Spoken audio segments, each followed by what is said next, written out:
¿Qué sigue cuando has terminado de escribir tu libro? Sin duda alguna, era una de las preguntas que más sonaba en mi cabeza hace algunos años. Soy Checo Martínez y bienvenido a Vivir de Escribir.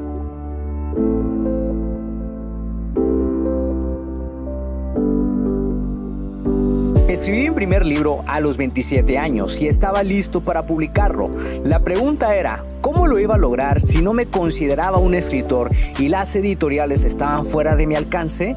He creado este podcast para darte las respuestas que necesitas y las estrategias para lograrlo, y asimismo compartirte mis fracasos, aprendizajes y éxitos como autor publicado y emprendedor. Si tienes un mensaje que compartir con el mundo y quieres convertir tus conocimientos, ideas e historias en un libro que la gente lea, sígueme mientras construyo una vida de la escritura. Mi nombre es Checo Martínez y bienvenidos a Vivir de Escribir.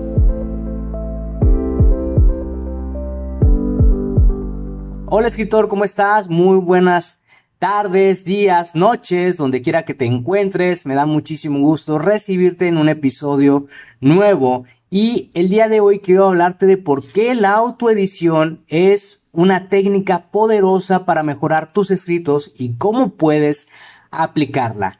Porque en el pasado yo, como no conocía a un escritor con logros, pensaba que mi libro nunca vería la luz. Preguntaba entre mis amigos, conocidos, si alguno de ellos conocía a algún escritor, porque pensaba que eso a lo mejor me ayudaría a tener un panorama claro si le hacía preguntas, y buscaba en el internet las respuestas adecuadas, pero nunca daba con resultados concretos que me ayudaran. Y durante el 2012, cuando todavía era empleado y vivía en la escalera corporativa, tuve un empleo como ingeniero de calidad. En ese trabajo recuerdo haber laborado con personas increíbles a quienes les platiqué de mis escritos y los sueños que tenían, y parecían muy entusiasmados, y normalmente yo me encontraba con mucha negatividad cuando le hablaba a la gente de los libros que estaba escribiendo, de las historias que quería crear, y pues no siempre me daban buena retroalimentación, no siempre me alentaban, y eso pues me hacía sentirme un poquito mal. Y cuando quería platicar de esto con amigos de la universidad, con compañeros con los que en ese entonces seguía conviviendo, pues solamente me hablaban de trabajo. Y a mí la verdad pues eso me irritaba un poco, porque cuando tienes grandes sueños, cuando eres una persona con metas bien concretas, quieres hablar de eso. Entonces, cuando eso pasa, pues tienes que buscar como que otro tipo de entornos para poder tener este tipo de conversaciones.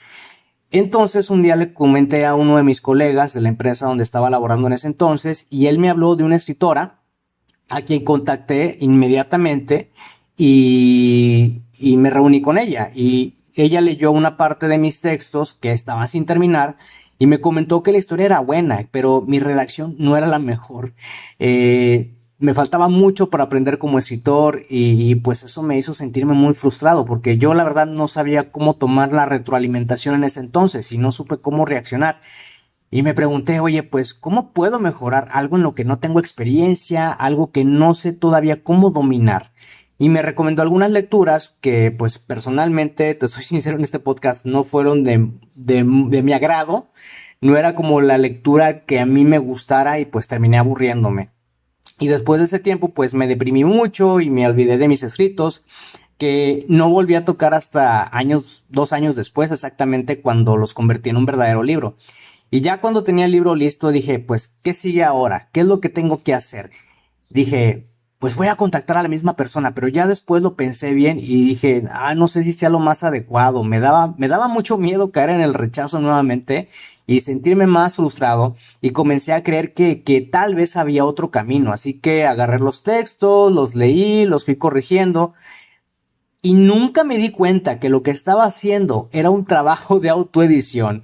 Sí, nunca me di cuenta, y creo que a lo mejor por ahí tal vez iba el consejo de la escritora, pero no sabía cómo tomarlo en ese entonces. Y incluso anteriormente en un episodio del podcast te he hablado sobre los beneficios de la autoedición y todo lo que trae para ti en tu trabajo como escritor. Sin embargo, había algo que me faltaba contarte, y era cómo fue la primera vez que yo utilicé esta técnica, y fue muy interesante. Porque fíjate, la autoedición consiste en editar tus mismos textos usando tus habilidades en escritura y redacción. Y los beneficios de la autoedición es que puedes escuchar cómo se leería tu libro en la cabeza de los lectores, descubrir los potenciales textos que no tienen fluidez o les falta ritmo, identificar los errores gramaticales y de puntuación, descubrir si dejaste un cabo suelto en tu historia o le falta congruencia a los textos. Y yo te recomiendo mucho realizar la autoedición antes de recurrir a un editor profesional. Pero fíjate, lo interesante de todo esto es que muchas veces yo me detuve porque yo no conocía este paso y no conocía un proceso de publicación. No sabía si estaba siguiendo el camino adecuado para escribir mi libro, me frustraba no tener un entorno positivo que me alentara a seguir con mis escritos. Y siempre me hacía el mismo comentario en mi cabeza, siempre sonaba, ojalá conociera a alguien que haya publicado un libro antes para que me explique cómo es el proceso. Y tener todas estas creencias y todos esos pensamientos, pues me hizo detenerme mucho y no ayudaban para nada. Y creo que la clave es investigar al respecto, es poner la acción y la intención de aprender y de descubrir cómo lograrlo. Y hoy, gracias al Internet, tenemos acceso a miles de recursos gratuitos y de paga para lograr nuestros objetivos, porque prácticamente eso es lo que hice para encontrar las respuestas que necesitaba. A lo largo de este camino fui encontrando las respuestas, los artículos, los videos necesarios que me ayudaron a lograr mi objetivo. Todas esas situaciones se dieron porque puse la intención y la acción de querer descubrir cómo lograrlo. Y cada persona pues era un nuevo descubrimiento, cada artículo era un nuevo descubrimiento, cada video que veía era pues un nuevo acercamiento al objetivo. Y prácticamente es lo que hice. Y muchas veces tienes que salir de tu zona de confort y hacer un máximo esfuerzo, ¿sí? Y esto se aplica para todas las metas. O sea, tienes que salir de tu zona de confort siempre. No fue un camino fácil para mí, pero cada paso que daba, como te he comentado, me acercaba más a mi meta. ¿Y cómo puedes hacer una autoedición?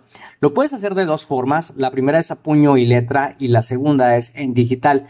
Yo utilizo la técnica a puño y letra porque me gusta mucho y siempre lo hago para el primer borrador. Y cuando haces la autoedición a puño y letra se trata de imprimir el documento donde tienes tu libro escrito, dejar una separación entre cada renglón de 1.5 y la letra en un tamaño que puedas ver bien. Normalmente yo la dejo en Arial 9 porque tengo una vista biónica, pero todo esto ya depende de ti. Y después empezar a leer el libro en voz alta, párrafo por párrafo, ir subrayando los textos que tú creas necesitan ser reescritos. Puedes escribir las palabras que consideres son las más adecuadas encima del texto que haya subrayado, por eso te recomiendo dejar una separación entre entre los renglones, ¿sí? Si necesitas un sinónimo, hay páginas como wordreference.com, que es una buena fuente de sinónimos para evitar que caigas en la repetición de las palabras, porque muchas de las veces este es un error que comúnmente los escritores cometemos. Y este proceso debería llevarte alrededor de 2 a 3 semanas y todo depende del tiempo que le dediques y lo extenso que sea tu libro. Y la autoedición en digital pues prácticamente consiste en abrir tu documento en Word y buscar la opción de control de cambios. Aquí lo que haces es leer tu libro en voz alta e ir seleccionando con el cursor los textos que tú consideres necesitan corregirse. El control de cambios de Word es una excelente herramienta. De hecho, editores con los que yo he trabajado la utilizan mucho porque ellos revisan el texto de esta forma. Incluso los lectores beta que revisan mi libro antes de irse a la publicación también lo hacen, ¿sí? Y hay un curso que yo te recomiendo mucho que es de una persona que tiene una página que se llama Yo Me Publico. Es excelente en este tema de corrección ortotipográfica, ¿sí? Que te puede ayudar mucho para hacer mucho más ameno todo lo que es el trabajo de edición. Pero realmente una u otra forma ya depende mucho de ti, de la manera en la que a ti te gusta trabajar. A mí me gusta ser un poquito más tradicional en este sentido. Me gusta mucho imprimir el borrador del libro porque siento que tengo muchísima libertad para explayar la creatividad al máximo. Y fíjate que para la tercera edición de Secretos del Pasado preferí hacerlo en digital, pero sin control de cambios. No utilicé el control de cambios de Word. Hice la autocorrección, una estrategia híbrida entre autoedición y corrección. Y fui leyendo con la vista los textos de mi libro y en ese mismo momento pues los iba corrigiendo. Y como ya tengo 7 años publicando libros, considero que tengo la experiencia necesaria y por eso lo hice de esta forma. Y una vez que iba terminando cada escena, lo leía en voz alta y si había que corregir de nuevo, pues lo dejaba como tal y no hacía nada más. Y ahora ya estoy a punto de terminar Secretos del Pasado y mi siguiente paso es realizar una lectura de prueba. Y ya te iré contando en los próximos episodios cómo es todo el proceso del lanzamiento de esta nueva edición y también te voy a contar del lanzamiento exitoso y de los próximos libros que siguen. Pero sin duda alguna, autoeditar tu libro es un ejercicio poderoso. Me ha ayudado a mí personalmente a darle ritmo y fluidez a los artículos de blog, a los scripts de mi podcast e incluso a los correos que yo envío a mis suscriptores, porque además es la técnica que me ha ayudado muchísimo a mejorar mi escritura. Así que te recomiendo mucho que realices una autoedición cuando hayas terminado tu libro. Así que si te gustó el episodio de hoy y sientes que te fue muy útil, por favor compártelo con otra persona o con más personas que tú creas necesitan escucharlo. Gracias de nuevo por pasarte por acá y escuchar un nuevo episodio. Suscríbete al podcast Vivir de Escribir para que de esa manera recibas los nuevos episodios de escritura, publicación y marketing de libros. Recuerda que puedes descargar tu kit del escritor con las 10 herramientas imprescindibles para iniciarte en el mundo de la escritura creativa y mejorar tus habilidades como escritor. Solamente tienes que ir a publicatuprimerlibro.com/kit-escritor. Soy Checo Martínez, esto fue Vivir de Escribir y te veo en el próximo episodio.